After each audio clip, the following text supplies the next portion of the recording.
حضرة رؤساء وأعضاء السلك الدبلوماسي، أيتها اللبنانيات، أيها اللبنانيون، كنت قد آليت على نفسي أن أكتفي بالقسم إذا ما انتخبت رئيساً للجمهورية، لا سيما أن يمين الإخلاص للأمة التي أورد الدستور نصها الحرفي إنما هي التزام وجوبي على رئيس الجمهورية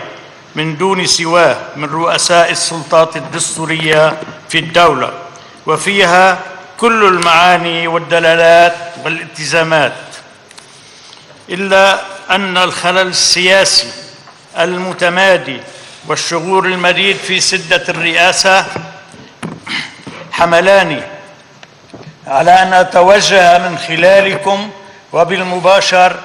إلى الشعب اللبناني العظيم الذي كان دوما على الموعد معي، والحصن المنيع الذي ألجأ إليه في التعهدات الكبرى والخيارات المصيرية. إن من يخاطبكم اليوم هو رئيس الجمهورية الذي أوليتموه مجلساً وشعباً ثقتكم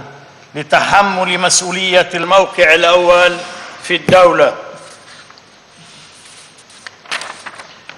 الآتي من مسيرة نضالية طويلة لم تخلو يوماً من المسؤوليات الوطنية، سواء في المؤسسة العسكرية التي نشأ في كنفها وتبوأ قيادتها، أو في ممارسة السلطة العامة بالتكليف الدستوري، أو في الشأن العام بالتكليف الشعبي. رئيس أتى في زمن عسير ويؤمل منه الكثير في تخطي الصعاب، وليس مجرد التآلف والتأقلم معها، وفي تأمين استقرار يتوق إليه اللبنانيون كي لا تبقى أقصى أحلامهم حقيبة السفر. إن أول خطوة نحو الاستقرار المنشود هي في الاستقرار السياسي، وذلك لا يمكن أن يتأمن إلا باحترام الميثاق والدستور والقوانين من خلال الشراكة الوطنية التي هي جوهر نظامنا وفرادة كياننا. وفي هذا السياق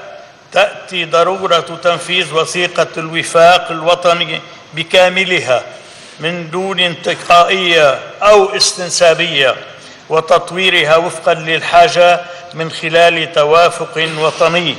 ذلك أنها في جزء منها دستور وفي جزء آخر تعهدات وطنية ملزمة، ولا يمكن بالتالي أن يصار إلى تطبيقها بصورة مجتزأة فينال منها الشحوب والوهن،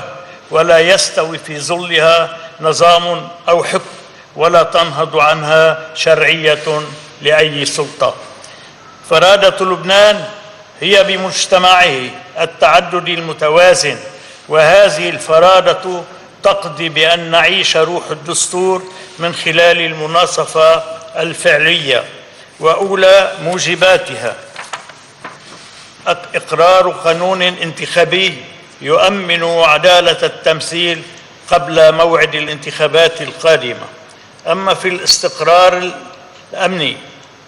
فإن أول مقوماته الوحدة الوطنية، وكلنا يعي التحديات التي تواجهنا بصورة داهمة، وضرورة التصدي لها بلا هوادة بوحدتنا وانفتاحنا على بعضنا البعض، وقبول كل منا رأي الآخر ومعتقده.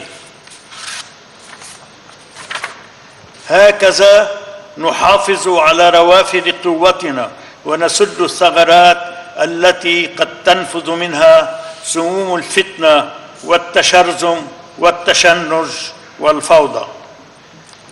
إن لبنان السائر بين الألغام لا يزال بمنأى عن النيران المشتعلة حوله في المنطقة، ويبقى في طليعة أولوياتنا